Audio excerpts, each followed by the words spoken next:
Buenas atámad scoléir, fáilte rás chuig Gaeilge Weekly, gur mína mágah éasca isteach an seachtain seo.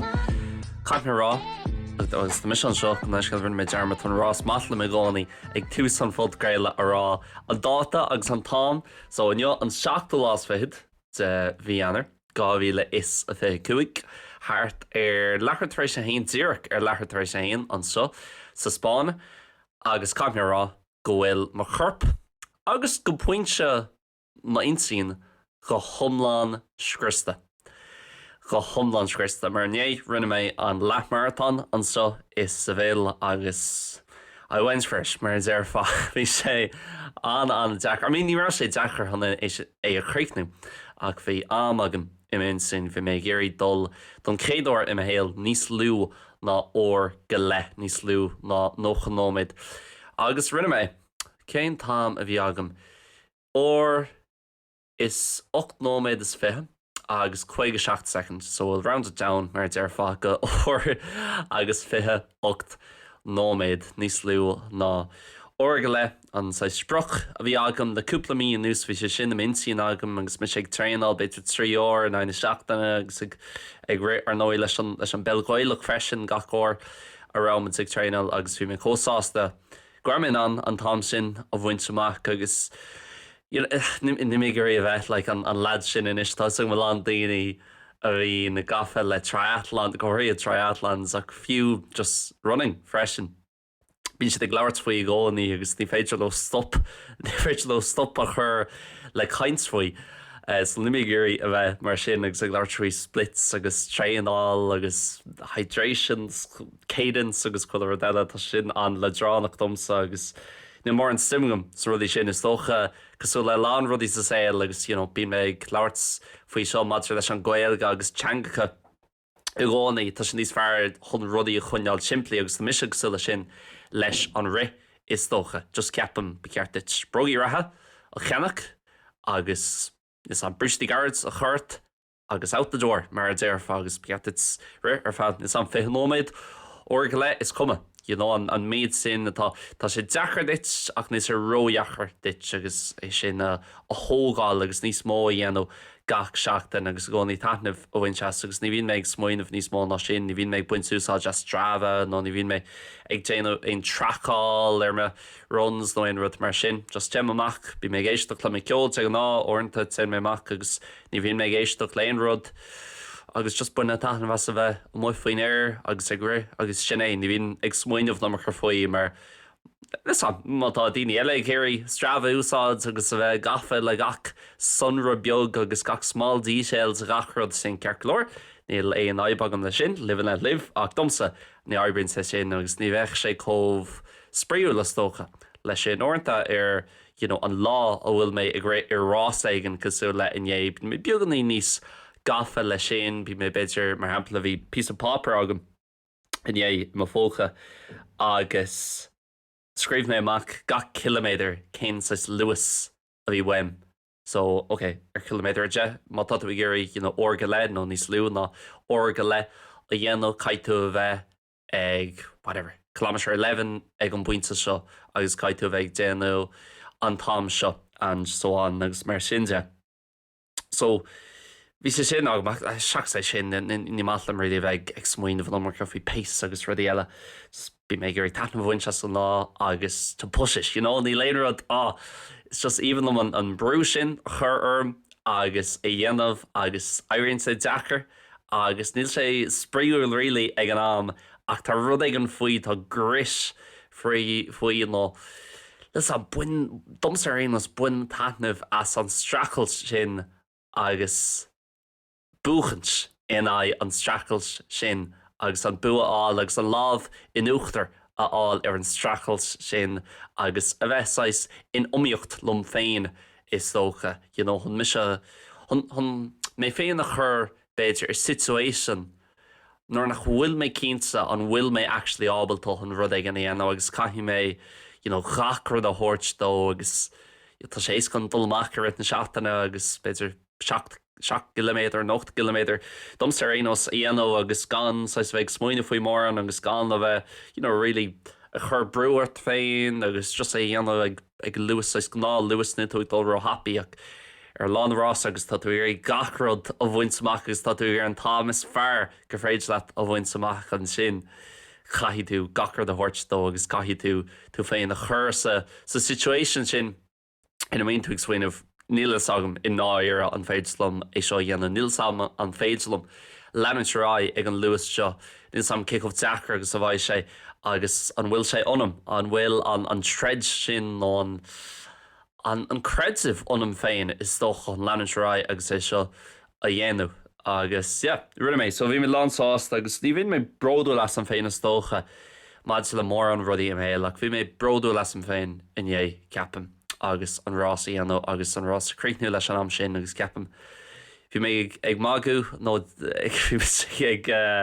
mé ag láirt le cúpla cara agus chur mé rud ag an Instagram sús freisin a grá sin é tá mé ar scór inis tá mé retired ón ré agus this is sin fear tá mé le is rá leis mar buinmh taithna agus a bhrí is happy é ní rud le ró dá éire é doms ar churbe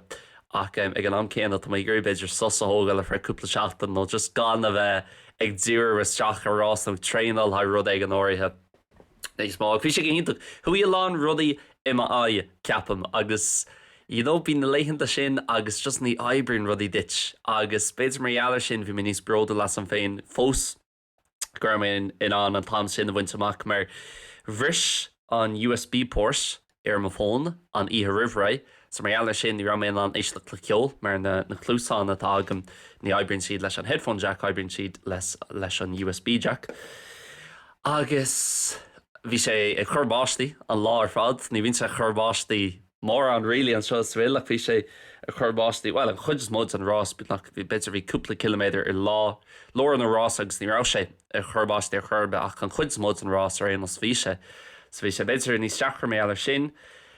chomh mála sin bhí glucose pack agam agus bhí plan agam honna sin a hógáil agus te ná caríonn sa sin go mórlam ní bhín méid buint úsáid as tú i ré an tréinálach ar lá na rása is mátlam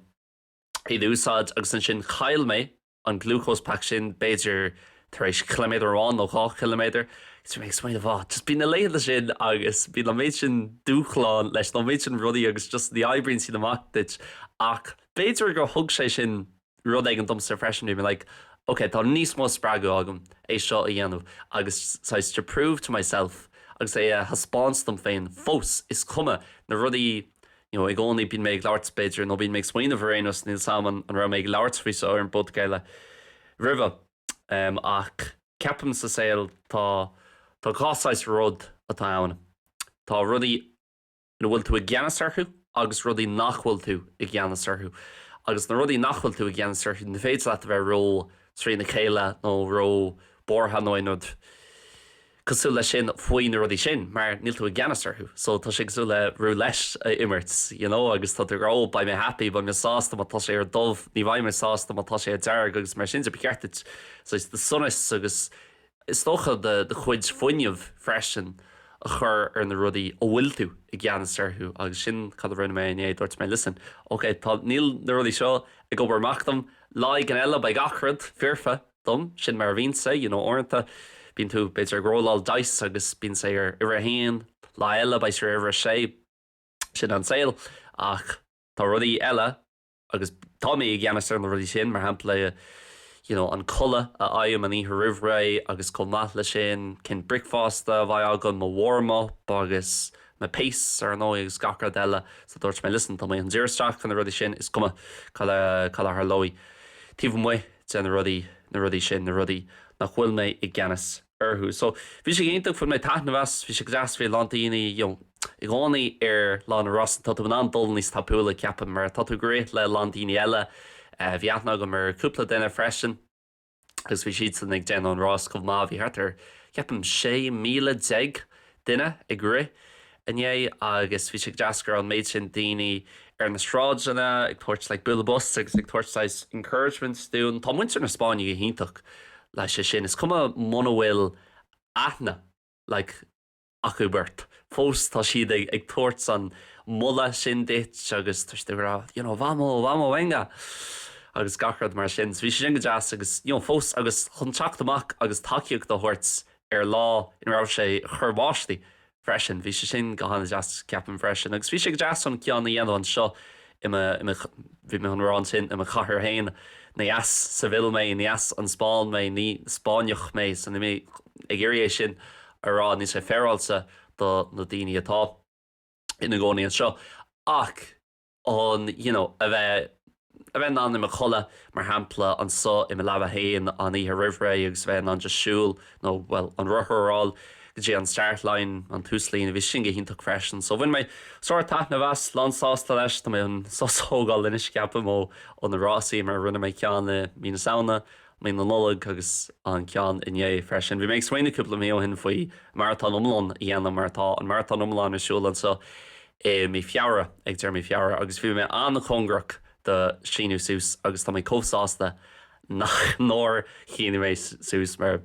Jeez bheith sin an dechar fad chun an distance an achar sin ar rinne mé chun é sin í anna faoi gró Nis an mé an gan a lán tréáil a dhéanamh agus ní mé cin rilí an bhfuil mé géirí an tréáil sin a dhéanamh. Ach seach sé sin gachrad gomá an seo is sa bhil rilí churbáistí an tamar fad le seachtain a nús na sam cén fá ach mar déir me gcónaí ní féidir an tuairt amach faoi sin mar te an ábíonn sé chomh jazz an seo i ri na bliana agus tá dúirt tar éis thuras a chur in áirithe go dtí an idal. Mí mórta dúirt tar éis deir seachtainna lá le park dúirt tar éis seachtainna Gaeilge mar ar nóid ba mé go nóthach leis an obair nó ceapan go mbeidh mé go nóthach leis an obair i ri na seachtainna sin an seachtain an tain seachtain i rit na bliana ó bhharan 7 lá déag níos mó nach chaicís seachtain na Gaeilge an teachtain is fuide agus cuairrma tá ag obair is é na Gaeilge bhín anáda gan dás so ba mé anáis fócas agus ba mé dúrasteach ar an obair bhil tá mé hana féin ag dúrasteach ar an obair le míonús agus ba mé leanúintráile sin go dtí lá le porc rilí agus an sin tá mé dul síana dal ba mé fós ag obair an bhain sin mar tá flash agam dom féin tá rud ag an sucre agam le chara lom gur féidir lom fannacht den orsan an sin ba sé bhd níos fearr le a bheith fannacht in Óstán nó well bheith Óstán go deasach tá sé costa sucha agus fós orsan dit féin tá sé bhd níos fearr ná mar hempla a bheith in Óstán agus gan cistein a bheagat agus bailchón is chuile rud eile. So ag tanúla sin ba méid fannacht áit níl sé i lór Bologna ach tá sé an chungrach do Bologna áit dar bhanam Reino di Casalecchio ceapam bhí mé an credo ará an sin ceapam san nadális. So ag tú go mór leis ar nóid mar dúirt mé an tachtans catsa tá méid dúrasteach ar nadális faoi láthair caithfh lá náma tá mé ag airí masci a sús bíal na gach lá nar tá méid leabhart Spáinis bí mé gur fochan legó san nadális agus vice versa mar tá siad cócasúil lena chéile ach tá méid buint soir taithna bheas agus tá méid tanú go mór le dul an sin agus ar nó an fear taithí a bheith agam ag leabhart le daine an sin agus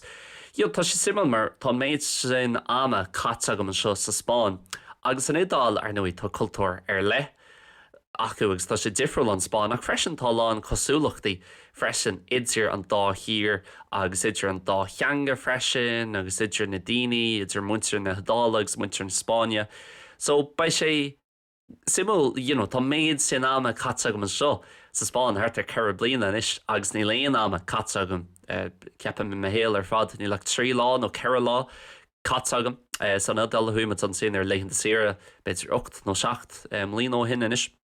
So I tanúla dul rás agus an chuid eile den dá lecail bhí sé dul creid a cécómh connected cécómh ceangalsa agus atá sé nó agus atá Bologna ar éanos ó Bologna le tá túna an dul go Milan thart ar ar chlig ceapam ar an trein nó beidir beag níos mú ó agus cabhrú ó Bologna go Milan ar an trein tá túna an dul gá san eile sú le Ceisteanna, Modena, Imola tá san eile Florence. Freisin tá ná dul go Florence ní hógann sé a charchanóid ar an trein, so tá méid sú le buúlaíon taistil níon tá lán taistil déantagam beidir gotí an ása ar fra íhoáin nó gotí an áit sin nó rasca Barcelona ar fra lán go ó chun fannach le cairn sin ach an fála tá an actually ó nar just thuúime áit aigen ar fra le gá seachtain agus Seol a bheith agam an sin beagnach an Gnáthleagan de sira a bheith cosúil gra sé mo chonaí an sin beagnach. So tá méid súla sin a dhéanamh agus bumí fós ag obair nar táimíonn sin ní mé géirí. Tá a dhéanamh tá mé géirí sais in áit dul ar Leagan de sira átaigh agus a bheith ag grá ó cai mé tana bh wins nó an sais maximum a wins a scach lá cai mé dul sé seo eáleg sé sin eáleg gachíthe cai mé ihamach. But it's actually go jazz mar go an set up seo agus go an deal sin anna fancy ar fad ach tá aithna go bhach ar gonéig an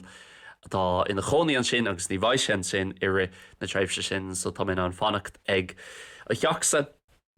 agus ba si go jazz chun a bheith gra tá seo ar cá seach den ní léon defer agus ní tá mé stochar Leagan de sira fósta mé gobar man bhfuil mé géirí ihamach nacht tá landsásta dulg sí an tulharga rudí cheannach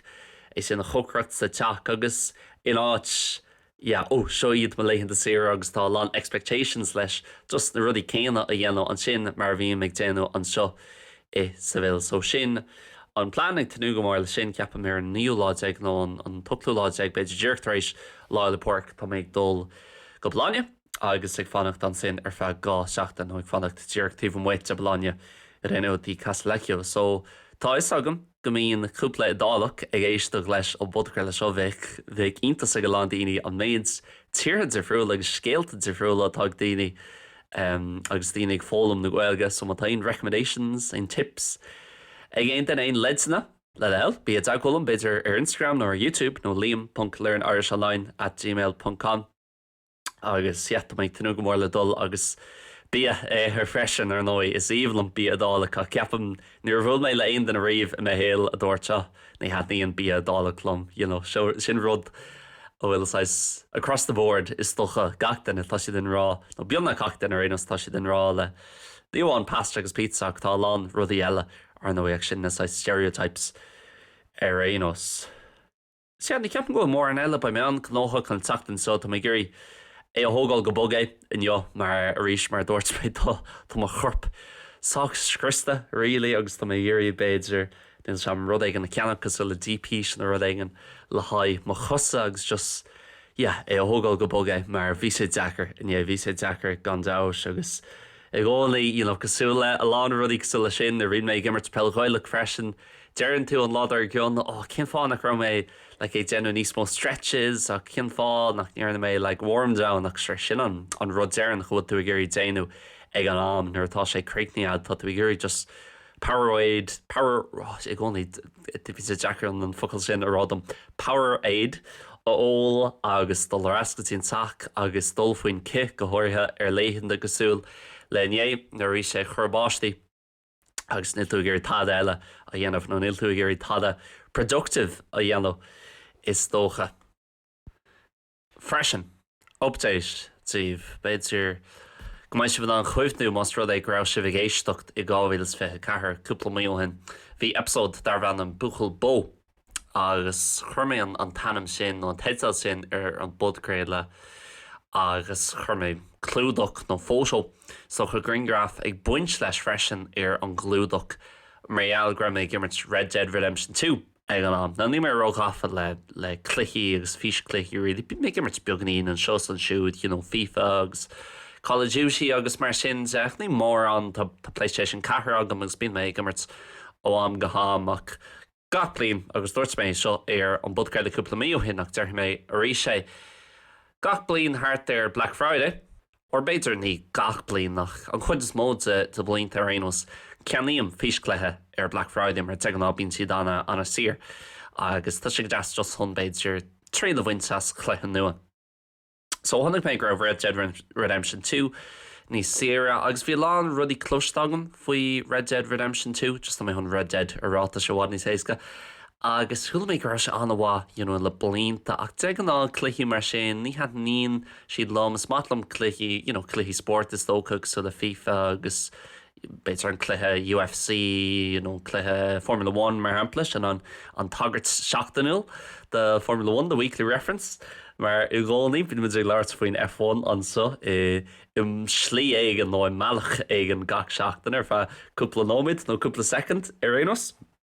Ach, yes, is fearlam na cluichí cos le sin agus beidir Call of Duty ní málam na shooters eile cosú le Battlefront nó rud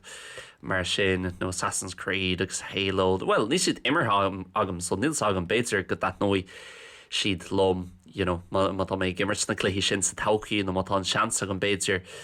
go méid siad go agus beidir go mún hin tatnahas ach dúirs mé, just tá mé an Red Dead a ceannach mar tá sé soch sír níor se €2 nó beidir €50 agus tá sé ráte go lán daoine bhfuil sé mar an físcléthe is fearr is stair na físcléthaí. Agus don céad cúpla ór chléig ag gimmert, níor fud mé mór an tatnahas, bhí sé buganín máil agus bhí a lá cutscenes agus ní raibh méid mothú gur mise mar an duine actually gimmert gur mise ag déanú mór an ach tar éis cúpla ór chléig eile hits mé an rá leis an gléthe. Agus hits mé an rá actually beidir gur understatement é sin. Mar níl éon rud, so tá mé dearc tar éis seo an cléthe seo chríicnú mé Red Dead ar an mórt an tachlann scate tá ending tá críoch dochreidse ag an gléthe freisin agus mothú chánach. Ag puintsáin bhí mis ag smaoinmh seans go mis ag cuoine an so agus tá an fí seánaí ar YouTube freisin de daoine ag déanú playthroughs nó walkthroughs den chléthe agus bíonn siad ag cuoinú ag deire an chléthe tá sé cuachtach sin agus tá sé éasca dom gandás an fís chléthe is fearr a dimmer mé i héal go héasca ach níos sin galore, níos sin becheartm níos mórrála sin agus in náir tá mis ag láirt bhí gach sais creative pursuit nó creative endeavour a chonach mé héal. So gach áran a dhééis mé leis go dtí seo gach scalan a chonach mé gach podcréile ar mé géiste leis go dtí seo gachrad cosúla sin gach creation is lo chum tatuíri é sin arán nó gach písa alína má tatuígur rágur great pís alína na rudí sin cosúla ceol agus podcréaltaí agus picturí agus gachrad. In ná éire ceapam gur Red Dead Redemption an creative pursuit nó an písa alína is fearr a chonach mé i héal. Ní ra mé riomh có hocht ar scéalagan, ní ra an méid sin sim agam i charachtarráin roimhe agus a lán daoine dearn siad faoi Red Dead ar YouTube mar hampla in físeán ag buint le Red Dead. Tá lá comments agus an rud i gcónaí a bhíonn siad ag labhairt faoi an rud i gcónaí i dearn siad an rud is measa faoi Red Dead ná chhuiil tú an é immerts ach ó amháin don chéadúir. Tar éis é immerts don chéadúir i gcónaí bias agat cad a tharlóí. Agus ní bhaid sé nó béidir má dhéantú dearmad éis cúpla bliain agus déantú dearmad ar an pláisnar an scéal agus tasníonn tú an cluiche arís fós ba an novelty beaganín imithe agus sin rud is measa faoin gléthe. Agus ceapan deir sé sin gachrad faoin gléthe agus Arthur Morgan an príomh charachtar agus an stocha an slí agus na hátainna a héon tú leis. Agus an taistear atá ann i ré an chléthe dochreidse. Tá mé deirtrééis é chréicnú agus bhí mé gur ináis ar an platform beag atá go an seo ní féidirlam an podcréile dhéanú an tatan seo gan labhairt buganí for Red Dead agus rís tá an bailán daoine agus nach maiid an chléthe imarthú agus speisialta min bhain ní lánach chléthe agus dé an ná bíon mis ag smaoinmh an díor chun rud céine. Ní bhíon mis ag smaoinmh an nummarcha na ró chaáin na stócha too deeply faoi rudí cosúla aránaí agus scanán agus mar sin mar ní lánach scanán agus ní lánach ceol, písa ceol nó arán. So ní féidir leat a bheith ag smaoinmh tá sé seo this transcends gachrad mar deirfá agus tá sé seo níos mó ná arán agus tá sé seo níos mó ná scanán. No, ní lánach scanán. Ní lánach ach áran te ná sin an sais ráach dá agamsa. Ag an am céine seans go bhfuil árán anna chuachtach dit agus go nearna sé difriach dulmhór i a héal tá lán árán cos le sin agam agus rinne siad difriach domlán na héal agus an chuí a bhím ag smaoinmh faoin Seol agus ma héalsa. Ach, in náir tá si deachar hon an feeling is stocha mothúchan na tágam I dro Red Dead. Tá sé dachar chun chuirsí Céadaoin agus chun é chur éanúil le focail amháin. Caithú an cluthe éimirt. Is go muna bhfuil tú iad a gamer, muna bhfuil sim agat a fís cluthaí. Caithú éimirt agus béidir arís an chéad ór ar chléig nó gá ór chléig tugann sé píos ama chun an cluthe hiiscint agus chun dul daithí leis an cluthe ach ní sin ní bhaid tú an é stopú bairt é leanúint agus bairt leanúint leis agus in áir tá sé dochreide agus nid sagam cin chuí agus bíon sé smuoinmh le an méid ibre a chur Rockstar na developers is Jack an méid ibre a chur siad is Jack chun an cluthe sin a dhéanam mar tá méid sin sunraí agus sunraí beaga agus details nach mín tú ag smuoinmh fiú chu churbe like no stone left unturned ar churbe. Bhí sé dochreide agus fósta sé fósta méid smuoinmh faoin créoch agus an méid rudí a dóla mé in áir an méid rudí a dóla mé faoi me héal héin I ré an chluithe agus cé go fadagus atá sé an méid sin cluichí sa lá an Johan agus tatuaní de críicnú tíh sé de 6 ó 7 ó ar clig má tatu gimmert go tapí agus díal tú déanú na side missions nó on rodile ach bhí mis sé immert Red Dead ar fa gáhí beag nach gach lá ar a leiad gach dar lá ach beag nach gach lá ar fa ór nó gá ór ar clig agus thug sé gáhí dom sa chun é chréicnú